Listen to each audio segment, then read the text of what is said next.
Atin munang kumustahin po. Huwag nating kaligtaan yung nangyaring dilubyo at hanggang ngayon po marami pa rin ang mga pamilya doon po sa Southern Mindanao na nahihirapan. Kaya let's find out muna ang actual po na relief operations mismo ng DSWD ngayong pong araw na ito ng Miyerkules. Nasa ating linya si Assistant Secretary Irene Dumlao ng DSWD. Magandang umaga po, ASEC. Magandang umaga po, DJ Shasha and Manong Ted. Magandang umaga din po sa lahat ng sumusubaybay ng inyong programa. Maraming salamat po sa pagising ng maaga, ASEC. Hingi lang po kami ng update kasi nga dito po sa may Sarangani at General Santos City, after po ng 7.8 earthquake, sinundan naman po yan ng pagbaha sa ilang mga lugar. Kumusta po ang mga tulong na naibigay nyo na dun sa mga affected areas? Well, DJ Shasha, nagpapatuloy ang humanitarian assistance at disaster response operations ng DSWD. Ginagawa po natin ito without any delay, kaya tayo nang ipag-coordinate with the various local government units. As of 6 a.m. this morning, nasa mahigit 223 million pesos worth of humanitarian assistance na po ang pinapaabot natin. At kabilang dyan yung more than 303,000 family food packs na na-distribute na doon sa mga pamilyang naapektuhan. Gayun din po, nais nating banggitin na dineploy natin yung ating mga mobile command centers, mga mobile kitchens, aside from yung pong nasa Region 11 at nasa Region 12 ay na-dispatch na rin po yung from other regions para may ma-deploy tayo doon sa Saglan, sa Malapatan, gayon din sa Jensan.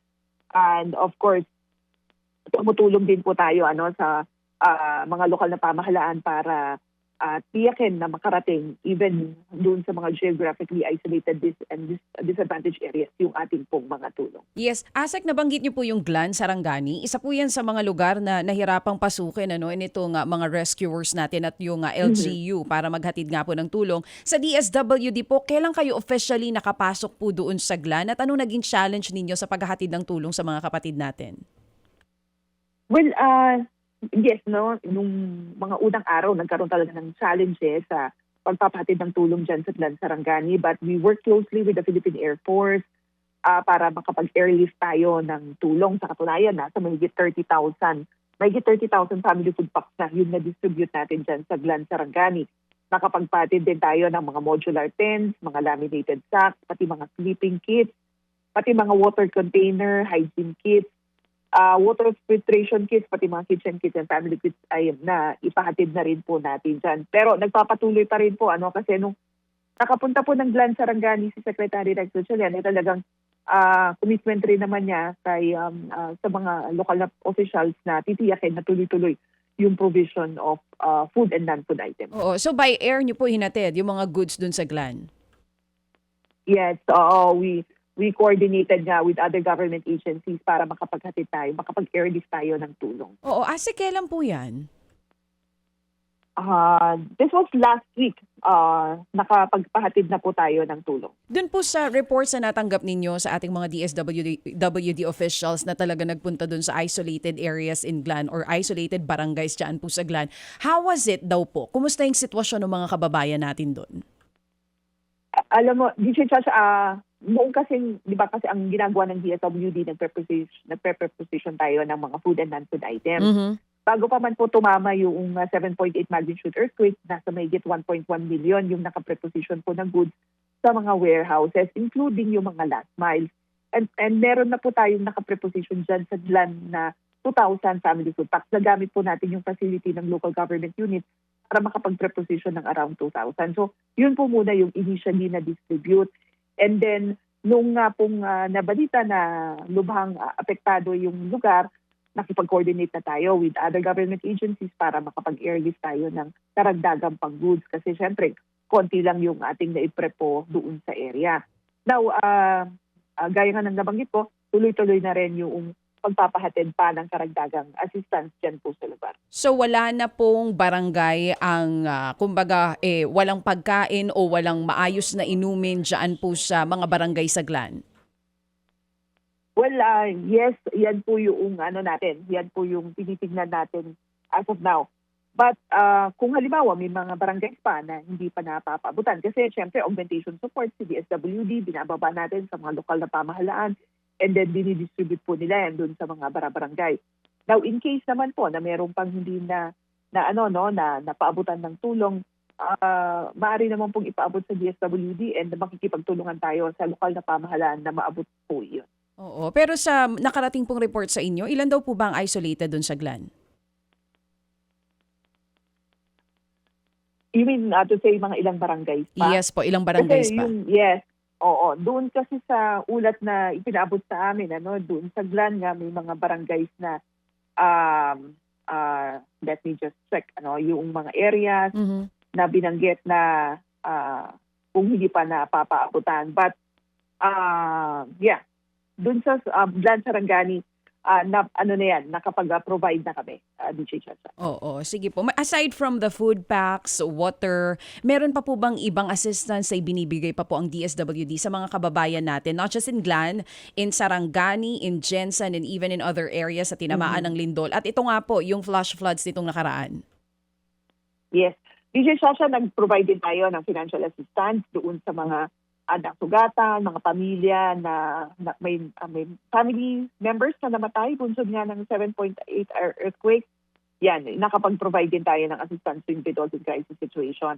And of course, isa doon sa mga mahalaga din po na tulong na ipinapaabot natin ay yung provision of psychosocial interventions, yung pong incident stress debriefing na ginagawa natin sa mga evacuation centers kasi syempre may mga bata po dyan, may mga vulnerable sectors na nakakaranas po ng trauma, ng anxiety, ng lubhang pagkabahala, takot, lalo na kapag may mga aftershocks pa na nararanasan doon sa kanilang lugar. So, doon sa mga women and child-friendly spaces natin, sa mga evacuation centers, tinitiyak natin na mayroong mga continuous learning interventions, mga play therapies, bahagi po iyan ng psychosocial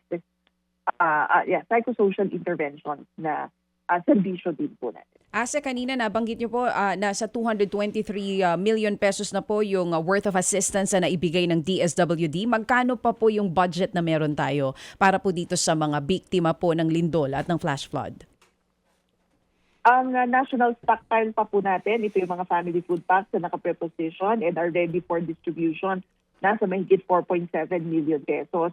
Yung standby funds natin nationwide, nasa mahigit 734 million pesos pa po iyan and ready for use para doon sa mga pamilya o lugar na naapektuhan.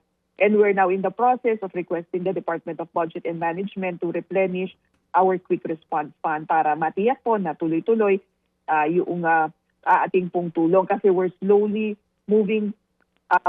transitioning to emergency cash transfer kasi from response phase, pupunta na po tayo sa early recovery phase at dito na nga po magbibigay tayo ng emergency cash transfer.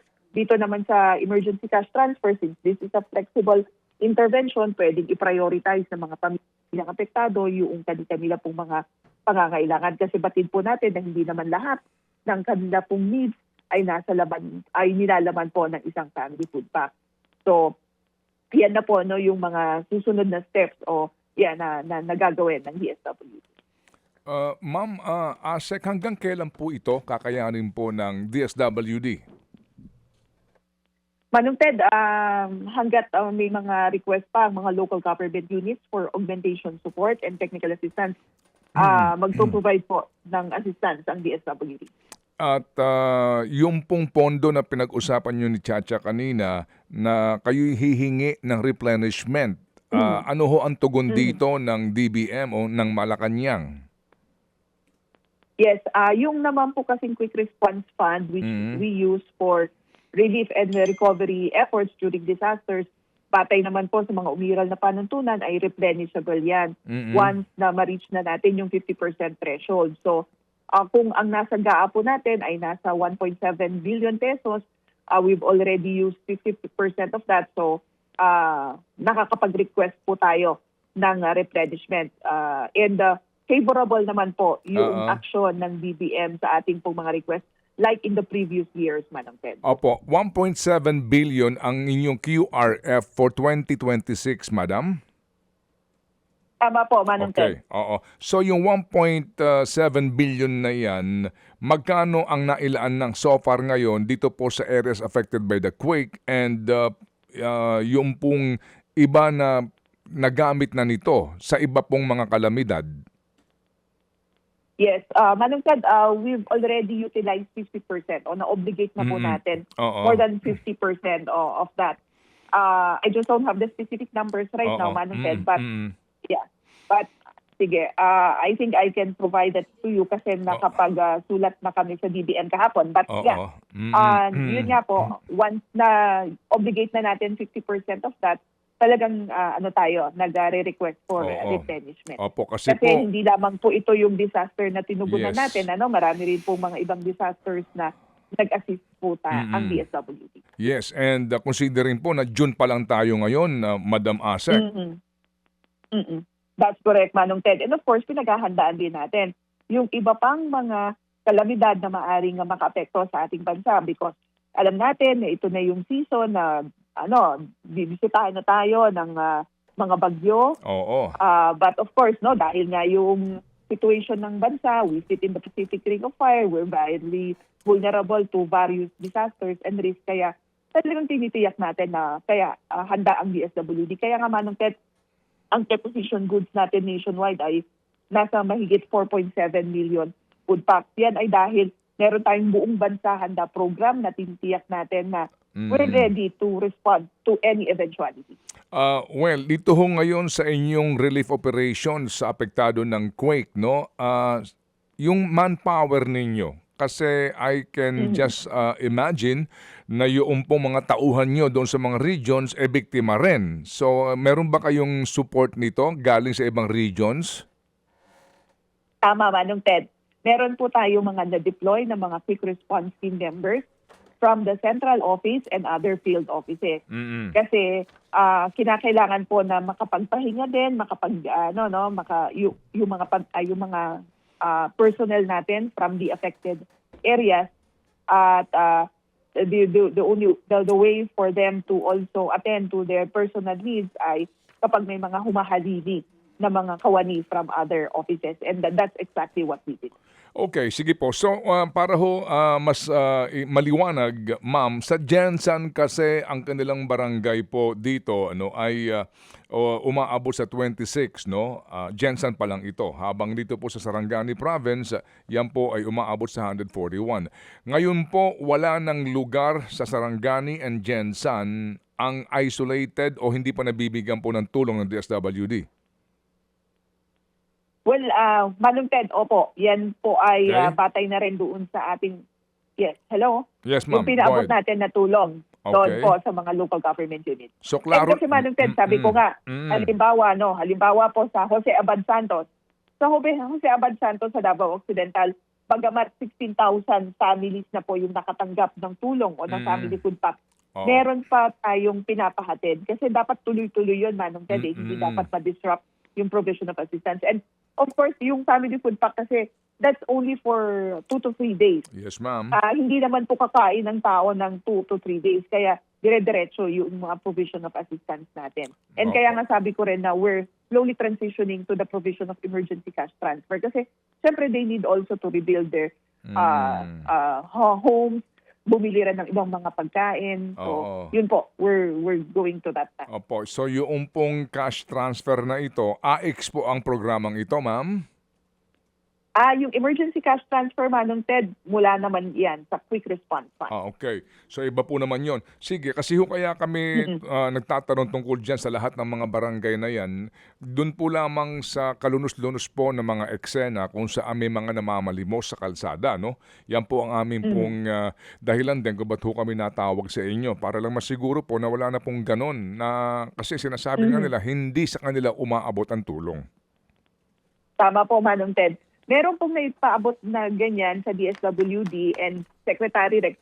Tinawagan niya agad, kinausap niya agad ang aming regional director kasi dapat po mapaabutan ng assistance yung mga yon. And our regional director work closely with the barangay officials para makapag-identify tayo ng strategic location where these goods can be distributed to the affected families. Kasi siyempre, mahirap din, Manong Ted, na mag-distribute ka along the highway or along the road. Kaya ginather po sila at nagkaroon tayo ng distribution in one identified site. O sige, yung pong cash transfer, tigma magkano ito per family?